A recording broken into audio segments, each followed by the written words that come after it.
ভিক্ষুক রাস্তা দিয়া যায় আর জমিদারের পুত্রবধূও যায়। একজন সামনের দিকে আসতেছে, একজন সামনের দিকে যাইতেছে। দুইজনের ক্রসিং এর সময় ভিক্ষুকের গায়ের কাদা জমিদারের পুত্রবধূর গায়ে লেগে গেছে। সে দুনিয়া আন্ধার করে ফেলছে, স্বামীকে টাইকা নিয়ে আসছে, বলছে ভিক্ষুক আমার কাপড় নষ্ট করে দিছে। সে শুধু ভিক্ষুক ছিল না, বৃদ্ধ ছিল। বৃদ্ধ ছিল না শুধু, জীর্ণ ছিল, শীর্ণ ছিল। শরীরে কাপড় ছিল না, ফাটা চিরা কাপড় ছিল। পায়ে জুতা ছিল না, পেটে ভাত ছিল না। জমিদারের পুত্র সইতে পারে নাই, যৌবনী শক্তি সয়তো সয় কি করে।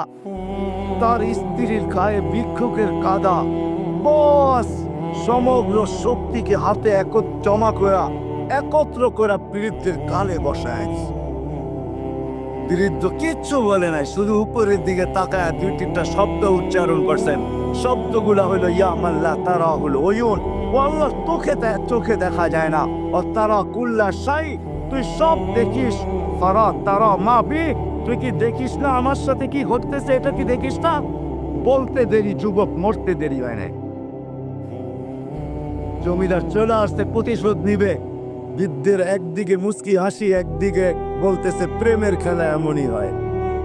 তুই জিজ্ঞাসা করছে কিসের প্রেমের খেলা রে? বলছে ওর প্রেমিকার গায়ে আমার কাদা লাগছে, পায়ের কাদা লাগছে, ও সইতে পারে নাই। যৌবনী শক্তি দিয়ে আমার বৃদ্ধ কালে বসায় দিছে। আমাকেও একজন ভালোবাসে, সেও সইতে পারেন,